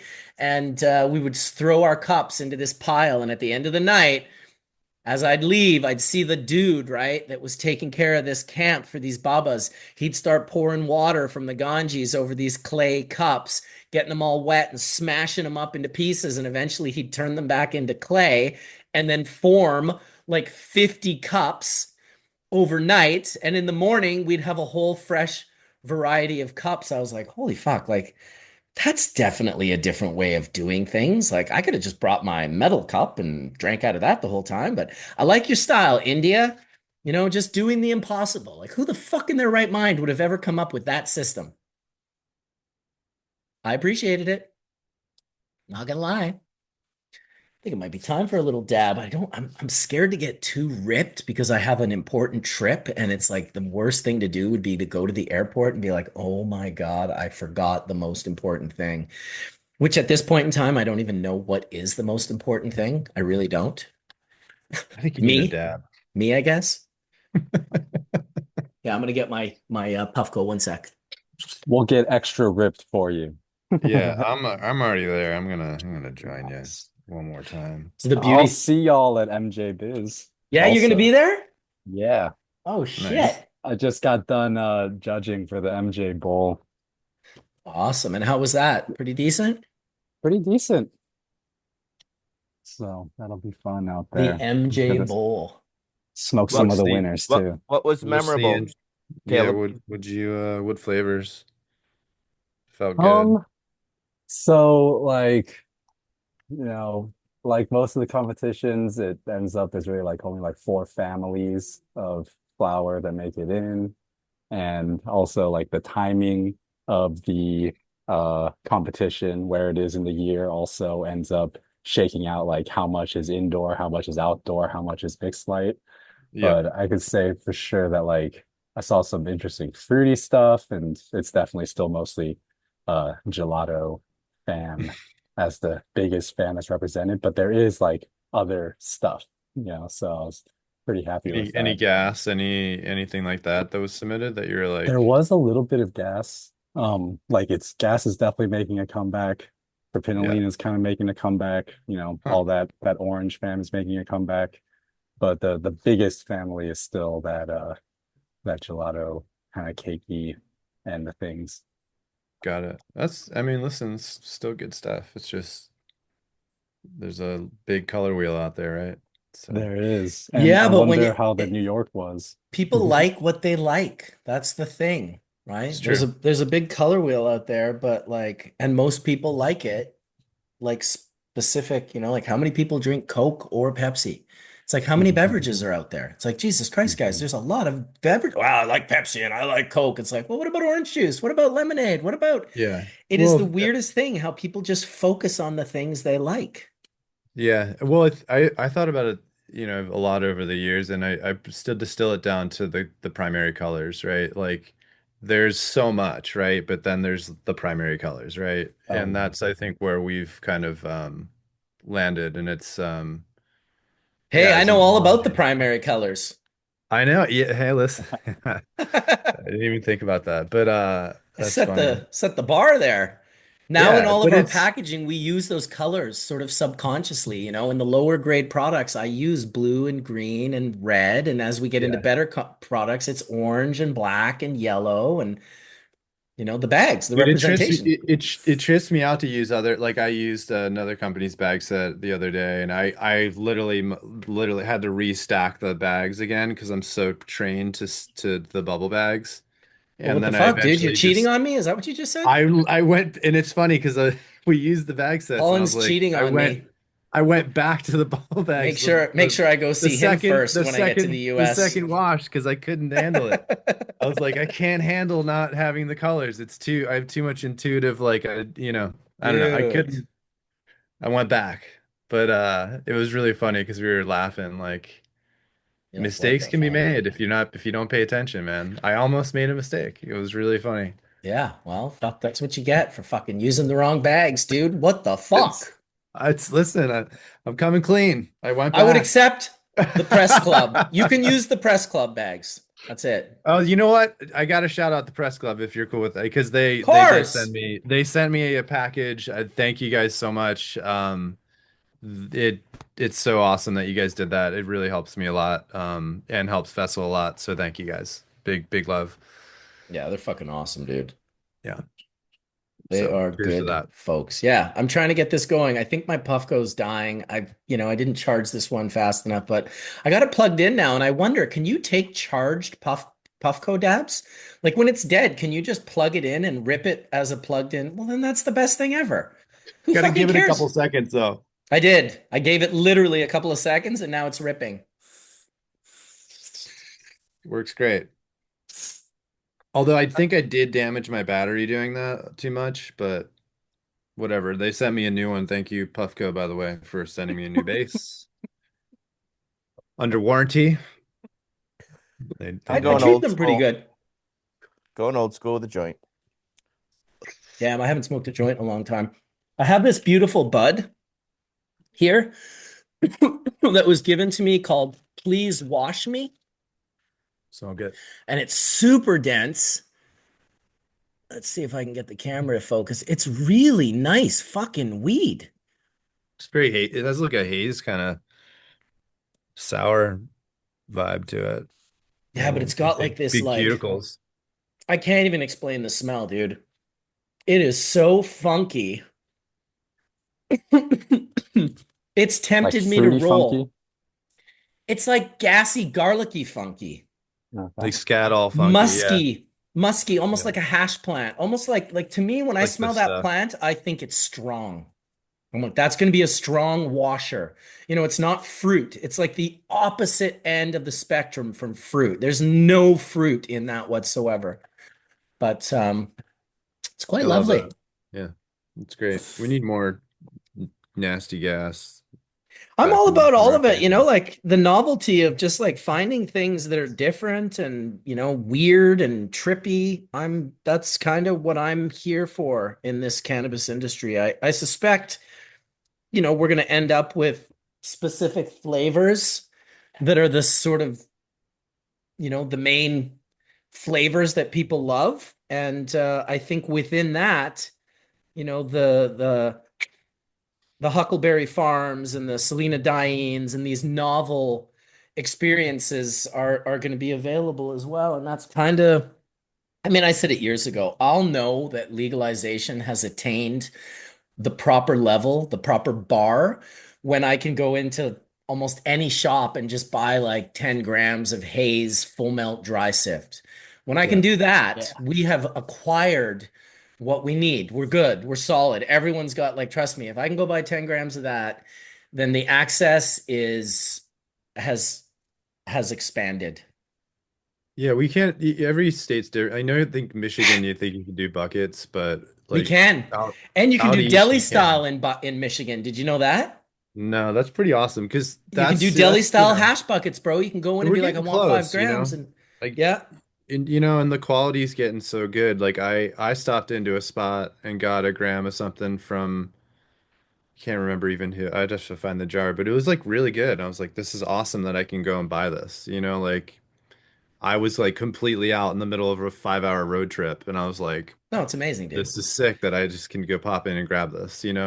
Well, it's also the So greatest thing, like from my perspective. Like I wouldn't have gone down to the US if I couldn't like get cannabis. Like I want yeah, to be able to get it and not just like go to my friend's house. I want to be able to get it like from yeah, all over the place. I want to see different people's representations of cannabis down the coast, 100%. into the interior.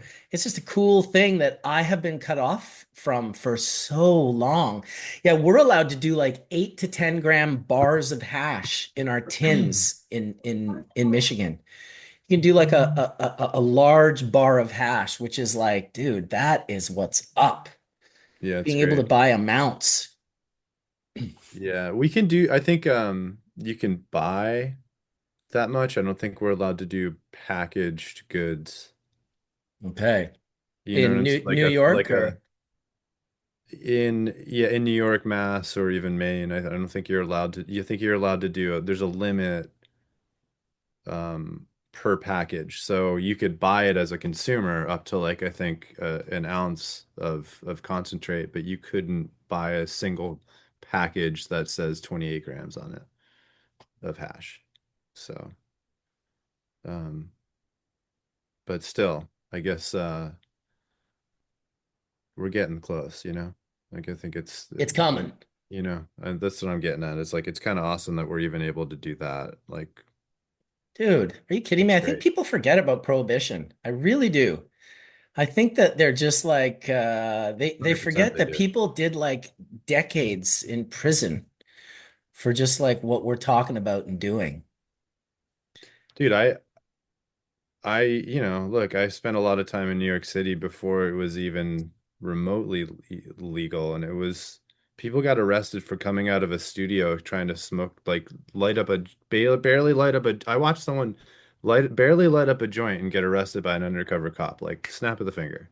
Oh God, that used to And happen like they were crazy. just going right. They went for the night, and it's just people forget, man. Like it was really not okay. Like you know, it's just it was a totally different world, man. So yeah. Well, that's because we worked hard to change the world we live in. That's the whole purpose, right? Etienne's always talking about that. Get out there, get off your ass, fucking do something. Jesus Christ, you can't just you got to Yeah. do something. And listen, making a Cool. post on Facebook, that ain't it. And I'm No. sorry, making a cardboard sign and standing somewhere on the side of the road, that ain't it either. These are not ways of gaining respect. You don't want to go in and like cause dissent and riots and problems. You got to go in, you got to find out who the right people to talk to. And some of these people just have random offices and government buildings. And Yeah. that's where you got to find yourself. You got to find yourself with the right people and fucking, we learned this with hemp in Manitoba. Do you think we like went on the streets and protested in Winnipeg for weed? Like, no. We went and talked to our Minister of Agriculture. He was in charge of farming. Who the fuck else would you talk to? Oh, I'm going to go close the street down on Main Street and make sure everyone sees my signs and make them all late for work. It's like, you're a prick. You should just go to the fucking dude who actually can tell you you can do this. We went to his office. Do you know how many times we went to the minister's office before we got a license to grow hemp? I bet. I mean, One time. We but it went highlights once. ATN.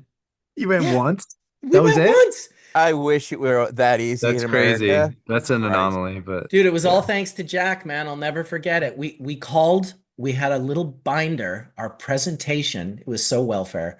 We were totally dreadied out and reeked like weed. We got super high Yeah. before we went in there, just potentiating every cannabis stereotype you could possibly fucking create. And then walk into the office of this like Bible thumping Midwest fucking, minister Joe Strady. In fact, he was actually a really nice guy. His name was Harry Enns.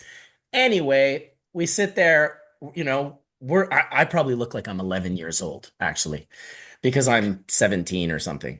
And I'm with my mentor, Martin Moravchik, and he was the founder of Manitoba Harvest.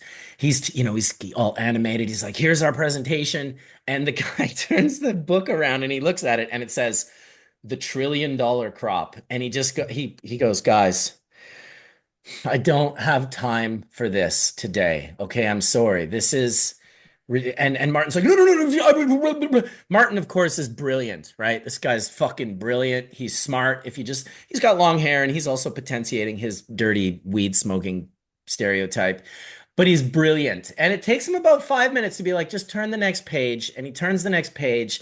And it's, of course, the 1932 Popular Mechanics $1 billion crop, cover of the magazine, first time billion and dollar have ever been used in an economic statement.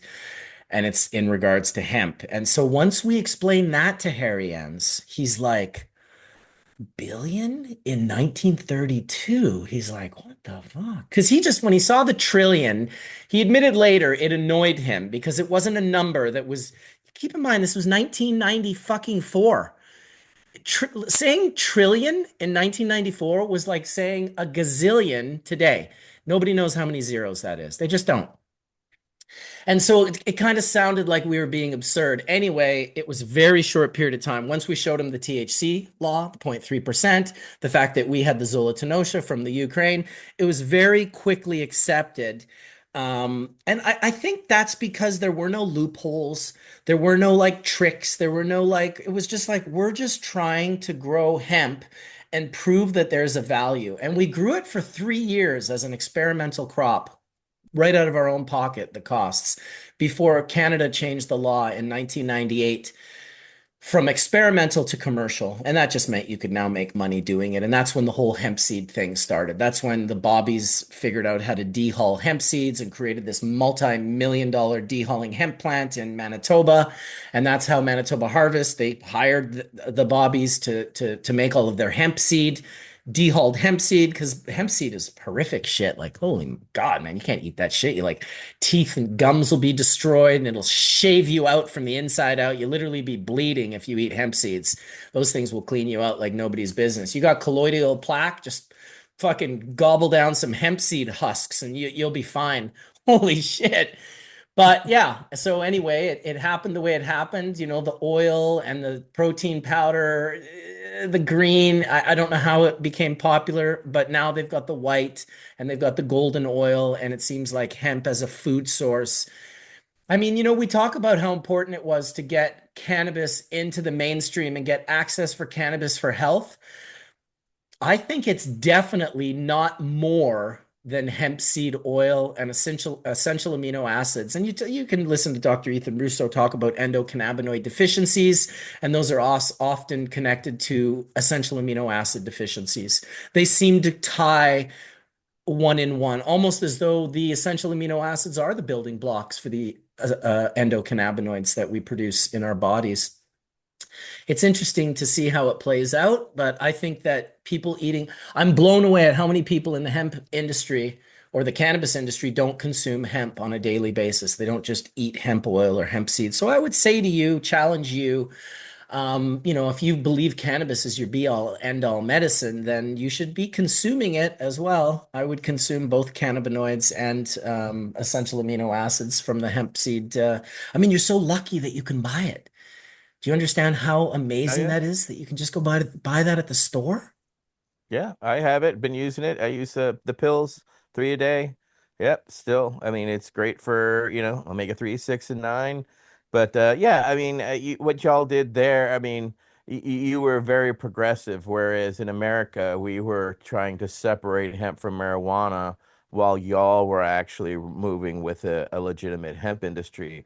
Whereas at that time, we were just doing everything but importing it, including Mm, the seeds, which they would steam sterilize them, right? yeah. So it was very frustrating, and I agree. People should be ingesting it. It's very healthy. It's very good for you. And it's most important, you put your money where your mouth is. You're supporting actual cannabis and cannabis products. So, if you see the hemp products and you agree with it, then, buy it. That's how, products get decided is through you're voting with your dollars. So, yes, they cost a little more, but, they're worth it. So, consider that. It's a conscious decision. But at the same time, the health benefits that come from it are something that are priceless. Priceless, dude. And it's so easy, even if it's just like throwing it in your salad or figuring out a way to get it into your diet. If you don't like the taste, then like, do the capsules, right? You can do the capsules, whatever it is to get it into your body. I mean, I was always surprised at how many heads, old school dudes, like that just didn't consume it. I was like, fuck, don't you believe in this? It's so healthy. There's very few things that you can. What else contains all the essential amino acids that your body needs but can't produce? I don't understand. In the right ratios of 3 to 1, like it seems impossible. There are no other plant or animal that has that, and which is why it's always and why Jack Herrera always touted the hemp seed, is because it's more nutritious, has more digestible protein, than soybeans, which is considered, the digestible protein seed, Hmm. we've been led to, or pardon me, we've been misled to believe that, because if we hadn't had, the hemp had misinformation all those years, you could just about imagine the actual hemp information that would be out, would be on the walls in schools, telling you about when do you even learn about omega 3, 6, and 9? I didn't learn about it in school. Did anybody else here learn about, essential fatty acids? It's I, in the name, essential, I No. think Udo's taught me more about them than anyone. right? Yeah. Yeah. That Yeah. Fats That Kill and Fats That Heal book, I was Yep. like, whoa. Yeah, it's pretty amazing. I saw Because I we saw a thing today where scientists in Australia are putting this skin cancer thing together, and they're like, the people who are eating butter, they don't get skin cancer. The people that are eating these seed oils, they're basically connecting seed oils and how they off gas out hydrogenated. of your body and UV rays into potential cancer causing. I was just like, one more connection. I just, But you're talking yeah, hydrogenated, right? no, seed No, oils, just regular just seed seed oils. oils. Yeah. Wow. Most of the seed oils, yeah. Themselves, they're not, as damaging, but I guess as they off gas out of your body, they're producing some sort of chemical that can interact. It's kind of like, have you ever seen hogwort? That the herb, it's a bad one. It grows this big head on it, almost like a sunflower, and it's really tall. And if you touch it, it puts this material on your hand, which by itself is okay, but when the sun hits it, you get third-degree blisters. Yeah, it's unbelievable. We have it in our area here, so we got to keep an eye out for it, just for kids. Allergens can be dermal and trachea. One is really serious. Yes, exactly. Oh, I made an allergy comment in the room. Someone said some people are allergic to hemp seeds, and I just said, well, a lot of allergies you don't have to live with for your whole life. They're a bit of a sign of an off balance, that there are ways to get past massive allergies. People that are like deathly allergic to peanuts have been like not allergic to peanuts anymore, and it's just a matter of the body is very complicated, and like if you're not giving it the things that it needs, it becomes deficient, and when it becomes deficient, it seems like inflammation moved in. And it seems like, this is a theory anyway. I'm pretty sure most of us, if not, if you don't die in a tragic, traumatic accident, we all die from inflammation. Inflammation is the killer of all people. And when inflammation gets to a certain level, they're like, oh, that inflammation we call multiple sclerosis. Oh, that inflammation we call Parkinson's disease. That inflammation we call cancer. But it's all just inflammation. And it seems the more I learn about cannabis is cannabis can take your inflammation and drop it below threshold to a point where it extends your life. So why isn't everyone using it as a preventative? That is my question. What, you're waiting to get sick? I brought this up a few times. Don't wait to get sick. Use cannabis as a preventative. You should be consuming the oils or the seeds for the essential amino acids. And even if you don't like getting high, I would still consume a small edible or a tincture, whatever it is, at night, right before you go to bed, so that you don't have to feel the effects, but you're still consuming cannabinoids into your body. You're still getting those medicinal benefits. Fuck me, it's 20 minutes from 11. We got about 20 minutes before I think I'll close this up and head off to the airport, make my way to Montreal. So what's going on in Montreal? You're going to a lab out there? Is this the Yeah, one that you were telling Dr. Mark and I that you yeah, go out this to so these are my often? new partners out there. They're called Canara Nice. Biotech Quebec, and they are just I can't say enough about them, dude. They are fucking rock stars in every right. I love the workers who are all like super legit, puffer, chronic, sensory scientists. They take it seriously. These guys don't eat lunch. They go home for lunch and dab like 10 dabs. You know what I'm saying? Like they're the real deal. The leadership team, fucking exceptional. Also, Justin Conway, the PhD chemist, Assam, the horticulturalist, Nico, the CFO, Zohar, the owner. They're all so on the fucking ball. I've mentioned it before. I've never seen a CEO that is more hands-on than this guy at his facility. He talks to everyone. Like you could see him talking to the janitor 1 minute, talking to the main extractor, he is the master grower for the entire facility, and they have over 12,000 lights burning. So you can imagine it's not like you just put your name on that and go like, oh, I'm going to be the man. That guy's in the fucking Yeah. room every minute of every day. He's always just working and talking, and the level to be able to go from a conversation that is like super high level about the feed cycles and the feed room and the 100,000 gallon tank and how they're going to be the order that everything, to be able to go from a conversation like that to immediately over to like there's something going on in the class 1 div 1 room. We had this bolt and it's a bit loose and it's at the bottom. Do you know how the 5 tanks come down and they split? Oh, and he's like, oh yeah, no, I know exactly what you're talking about. Okay, so what you need to do is I need you to just, he's just unfucking believable. It's what kind of impressed me to the point where I was like, I think I need to be a part of this group. I think I recognize something in these people that are like I needed with my last group that they didn't have. I Hmm. worked so hard at that company and worked so hard to execute something that everyone was pushing against me. This whole team is standing, pushing in the right direction, and I'm not sure I've ever seen it executed to such a high level of excellence. And you can't hide that. You can't trick someone into that. You can't like, there's no illusion strong enough to convince me that that giant facility was growing great weed, other than the fact that that fucking giant facility was growing great weed. I was like, what the Yeah. fuck? How are you guys? I was like, how are you doing this? I've been in 50 lighters that aren't this nice. What is going on?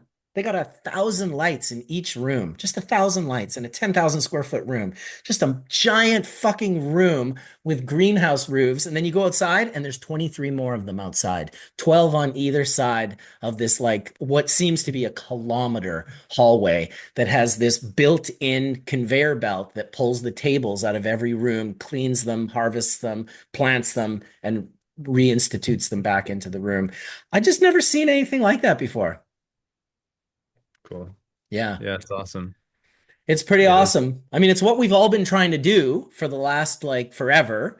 And this is kind of the first, and I've seen all sorts of big shit before. It's big shit isn't what impresses me. It's not about it being big. It's the fact that we went and did a sensory science like session with their material, and it was like full melt bubble, live hash rosin that just fucking tasted exceptional. It photographed, I don't know if you guys remember those photos, but I had the 3 jars on top and it was all the same resin, but it was like bubble hash, live hash rosin, and dry sift all at the highest levels, and they just made your mouth water. And so I'm sitting at my buddy's house on the fucking river, and we're all having puffing and doing our sensory science, and I'm like, holy shit, this is as good as any resin I have at home. And I don't know, it made my head hurt with the fact that, Sam always said it. Sam was always like, it doesn't matter how much you grow, if you know how to do it. Like, he's like, I can grow the best weed in fields. And he got a lot of pushback from that. I still get pushback from people that are like, oh, you can't make good bubble hash in a big machine. It's like, well, you were the same motherfucker that said you can't make good bubble hash in a 20 gallon because you learned in a 5. Right? They're terrified of scaling. It's like, look, this is Yeah. just a process. Now, I get it that for the most part, if you're making a small banana bread, it's going to be hard to make 5,000 of those, mom-made banana breads that there are things lost when you commercialize. But this is like we're washing a plant and we're filtering the heads. And if you can do that properly, the more important factor is, did you grow it well enough? Not that you isolate it well enough. I think the process of isolating resin heads is very simplistic. We understand it. It's not rocket science. It can be done. If you don't do it properly, there are ways to clean the contamination that comes out. I mean, those Sambo Creek filtration units, they'll clean out capitate stalks like nobody's business. And a lot of people's bubble now, since they stopped air drying, it seems, has a lot of capitate stalks and cystolith hairs in it. I see it under my macro lens. If I go to an event and put my macro, I stopped doing it, to be honest, because all of the hash just looked like this under it wasn't all the caviar balls. It was just little sticks and stalks. And I get that they're a very small amount of the dilution, but they're definitely a part of it. And I don't necessarily need them in my hash. You know? No, it's the truth. I mean, there's a lot to be said for actually clean hash. It's not, everyone, yeah, you can collect heads to press, but to make truly pure heads to that purity is actually very difficult. I think people forget that. Well, the further you want to push it, right? It's like that Yeah. last like 1% is the hardest percent. It's like the last Yeah. 0.1% is even harder. Yep. I had a guy recently who's telling me that he's now figured out a way to clean the heads even more. He's like, he takes pure heads and he Yeah. runs them through a Buckner funnel. And I don't know exactly if there's a solution or what there is, but he's cleaning contamination out of pure heads. Now it's a Yeah. super small amount. He was super excited to tell me about it. And I just said, dude, like aside from like sharing that on the internet and maybe creating a little sort of cult about it, nobody cares. Like nobody fucking cares. They're just all Yeah. smoking fucking pre-rolled joints with fucking botanical terpenes and distillate coated in them. Yeah, man. Well, but it's important that he is out there carrying. But yeah, you can. You're not wrong. I mean, you can you can push it, and it's awesome. I mean, that's once you taste something that clean, it is kind of that's what you're chasing, you know. Yeah. Yeah. I mean, listen, once you smoke Skunkman Sam's hash, you just stop Yeah. chasing anything and everything. You just realize, oh, so we're all playing checkers and he was playing chess. I get it now. That's why it's so sad that he's gone. 3D It's 3D chess. It was 3D just like 3D chess. chess, Yeah. multi-dimensional 3D chess on 500 hits of acid. That's what he was doing. right fucking till the end. And my goodness, I want to play 3D chess. That's what we should be chasing. 3D Yeah. chess. Well, you kind of have. It's just you've been playing it with life. You haven't been playing it on a chessboard. And that's the difference, right? Each one of Mm, us has actually done something. We've accomplished something. We haven't sat around and jerked ourselves off about it. We actually put in the work, the time, and the energy, and the sweat, and the tears, and the blood that make sure that, we arrived where we are. Now, are we satisfied where we are? No, that's what drives us because the realities that we have was not possible when we were kids, right? mm, Well, except for true. Caleb. But, That's awesome. And but those that come after him, right? You know? well, where's the shoulders he stands on? Yeah. Right? And it was the Jacks and the others, like your mentor as well, Bubble Man, and yours as well, Colin, that we stand on that, Yeah. we just happen to make our shoulders nice and wide and flat so that others can stand on it. Because we haven't stopped, right? Each one of us is driven forward, never satisfied with what's created by that, the idea that we can always do better, be better, try to be better, but we lead by example. It's not just talk, it's not just it's a lifestyle. It literally is a lifestyle. I mean, Yeah. And if you want to get into it and you don't know how, just literally without any plan, just go plant some seeds. And I'm telling you, the minute those seeds crack, you'll be like, holy fuck, what do I do now? I gotta go get some solo cups. I gotta go buy a bag of dirt. And then you'll put those in the little solo cup and you'll be like, I need like a little LED light or something. And dude, those fucking plants will have you running around like a little bitch for the next 6 months. You won't even believe it. You'll just be like, give weed an inch and it will take the yard. It well, really will. There's if you learn to listen to it, I think is the trick, right? It's one thing to grow it, it's another thing to listen to it, right? Because you have to listen to it at certain times to put it to the next motion, right? That you have to go Yeah. through the start of the 18 and 6 or 24 to arrive at the 12 and 12, right? So, just talking indoor lighting situations there as opposed to yeah. when you start then looking at outdoor, you're talking farmers, almanacs, time of year, and things can, get complicated yet simple quite quick when you start looking at outdoor, but it's a different beast altogether, all worth exploring, right? But I agree with Marcus. Just plant some seeds and learn to listen, and it will teach you everything. It's another reason why we call gardens time machines, because, oh, I'm only going to do 5 minutes. And next thing you know, you come out, it's 6 hours later, like, what the fuck happened to my day or night? And you're like, oh, because you actively listen. You're like, okay, I got to do this. I got to do this. I got to change the water. I got to, prep the soil for this because I got to prep the cubes because the clones are coming and, all these things that you learn that there's systems for and there's a time and a place for. But boy, that learning curve, steep.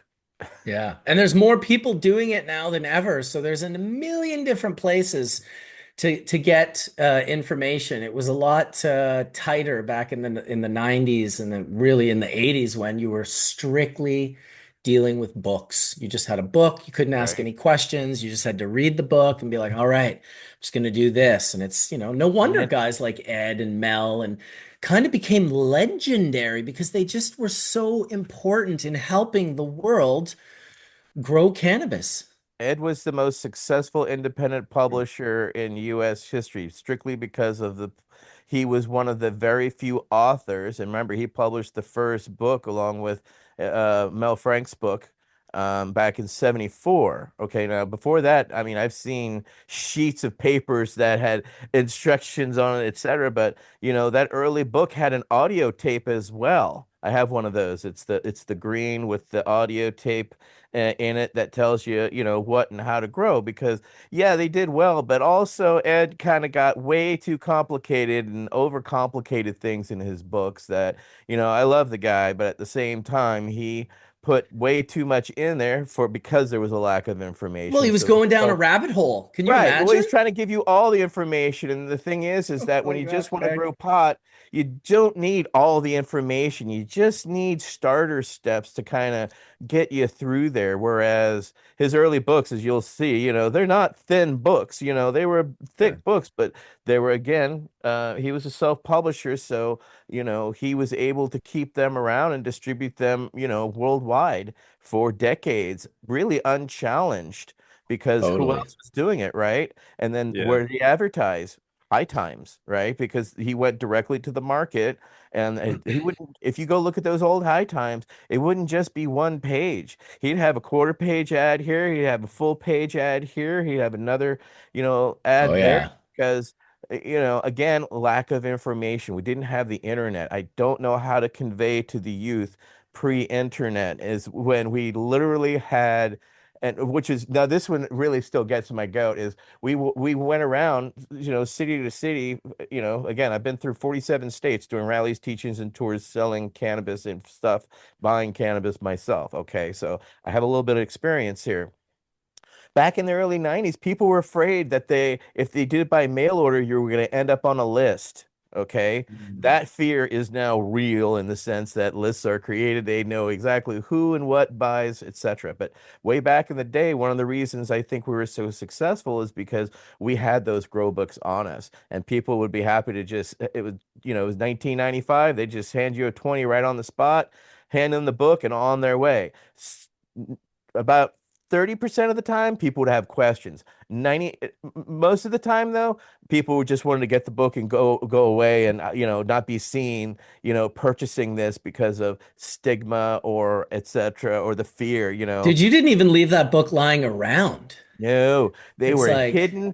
I know many people did the old school. You get the old, grocery bag, and you make a cover for it. Like back in grade school, they would all teach you to cover your book so that they could pass on, decently the next year, right? Well, people would do that because, yeah, you're 100% correct. I also knew people who would buy it, and then they would tear off the front and back cover and walk off that way so it couldn't be seen. So that was a yeah. Red Eye Press, right? That was Oh, that was Red Eye. That was yeah, Ronin. Yeah, yeah. that's It's awesome. Yeah, I Last remember Gasp. I have a bunch I have Mel's book. I have a bunch of books, but then, Rob's book was also really important. There was a lot That to was the take in number from all one that book stuff. always sold out, was his original book.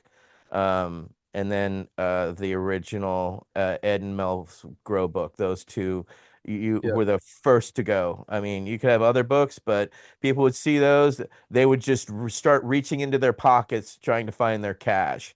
I mean, Mel had the best photography in his books, I thought. He had like really he nice. focused on it, and that's what caused Ed to focus on it as well. Because when I was with Yeah, Ed, everywhere we it's went, cool. he always took his photography equipment, Colin, because of the exposure of going into all these gardens, we would be able to photograph spider Yeah. mites, every possible problem. And if he didn't know what it was, he belonged to all the botanical societies, and then he would just submit and ask them, and then usually get a white paper back or something like that. So, Cool. because even he knew, because of, again, pre-internet lack of information, go to the experts, and those are the ones that were, publishing white papers. And for those who aren't understanding, white papers are published by experts and non-expert alike, that are submitted to societies and for peer review. They're not as heavily scientifically peer reviewed in the sense of what, but they're usually the botanist nerds who really had the information and access to the information more than anything, and then could convey it. And I think that was one of the best things, that, oh wow, So look I've at been collecting these for like look how pristine a that. long time, a long time. So There you check go. this out, Oh Marcus. You got to yeah. turn your back off. We can Yeah. see it best. I can see it now pretty good, but it's kind of clicking on and off. It's the calendar. It's Yeah, gorgeous. yeah. That's the I can, balls that were the let me original, turn it back on. the hand kind of slivers that they would, like slices of an orange, that they would then Fingers. put into You one they ball. make fingers and then you put them all Yeah. together. They look like a Yeah. football. It's awesome. Yeah. Yeah, Oh, there we go. that's Oh, no, it's still Let your me whole adjust it back. background's blurry. You got to turn. There you But check, go. but check Now you this can out. see it. Yeah. yeah. Old school. Look at that dirty ass Even like hash. the font is kind of awesome. Oh Like I yeah, look love at that the old 70s font. the Yeah. August. I love that. Fuck yeah. Um, America. Yeah, that's got to be the most. 1976. Look at that weed.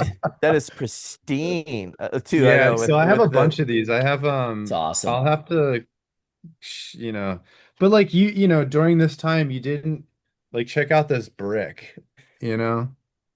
Oh Like yeah. so ridiculous. Oh, Bricked so out. check this out. So next July, smoke a on brick. December Let's see it. 7th, there's people that are now doing I don't know if people have heard of advent calendars. Advent Oh calendars yeah. are what you use, for We your do weed holidays. Well, ones up here. we have a weed one down here, the 12 joints of Dude, Christmas. they So, sell super well in the legal market here, the advent oh calendars. yeah, I'm gonna. They're actually hosting events in like five Oh different yeah. areas Well, of you guys California. gonna rip this one off? Oh, I love it. I love it. I wonder Dude. how really big that is.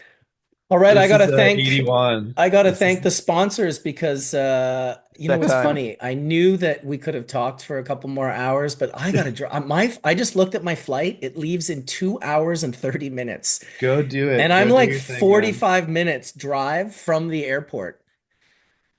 Go get it, buddy. I'm Let's gonna get the go get it. Go sponsors get out. it. I want to thank everyone for watching and sharing in my news with my waiver. If you're down in America, see you soon. And yeah, thank you to Puffco. Thank you to the Press Club. Thank you to Bubble Bags. Please go and support our sponsors, even if it's just a matter of sharing a link or, pointing someone in the right direction. They would, of course, appreciate that. And they have been wonderful sponsors for us here at Hash Church. Want to thank everyone for watching. As always, huge, amazing, wonderful audience that you are. We got about 300 people that have been watching for the last couple hours. And I apologize to all of you because now you got to go find something to do for the next 2 hours that's not Hash Church. And I know after 46 Sundays in a row, you're probably going to be like, what the fuck do I do now? We do have a Discord chat, so you guys can go and meet in there and share pictures and do your thing over there. In the meantime, I do hope the full melt blesses your bowl sooner than later. I am off to Tabarnak, Montreal. It's going to be amazing. I'll take some pictures, share some videos, and thank you, Caleb, Colin, Etienne, for showing up and being my friends today on this Sunday. I will finish with this. I have started the compassion episode for Wade Laughter. One of the episodes that we wanted to do back in the day when Dr. Mark had his ideas and Caleb with the music and the Stephen Philpott with the sports medicine. We all did different episodes. Well, Wade wanted to do a compassion episode. And I have started. Etienne's been nice enough to give me some names, and I've invited Hillary Black from BC as well as Philip from Nelson, BC, and some other folks. We're putting together a really nice large panel, and we're just going to talk about compassion for 4 hours and sort of that perspective of cannabis and why it's such an important perspective and why it's one that if you can't necessarily push that envelope and be a part of it, support it in any way that you can. Maybe you're over here in rec, but you're still doing what you can for medical. So that compassion episode is going to be in the next 3 to 4 weeks, I hope. We're doing the email thing now, so we'll figure it out and we'll let you know. And update, we got the news from the United Nations. So the 9th through the 13th will be the 69th CND in Vienna, Austria, and we are planning to, of course, honor Wade with a side event there as well. We plan to hopefully bring Monica Forrest and a few others to testify and yeah, have that enshrined in the UN as a side event. So beautiful. we We'll support honor it that. together, and you can record it. You will be able to record it, and you can broadcast it on the Hash Church on that weekend Perfect. if you want to, because it's going to be in the middle of the night for where you guys are, because it's going to be Vienna, Austria time. But we'll let you know. We have to submit for that, and we will, when we get approval, we'll let y'all know time and date. Awesome. I also invited Monica to be a part of Wade Laughter's compassion episode. And although she said she would probably cry the whole time, she would do her best to make it and yeah, be here with us on that Sunday. So I gotta go. Thanks, everybody. Peace out. We'll talk Bon voyage.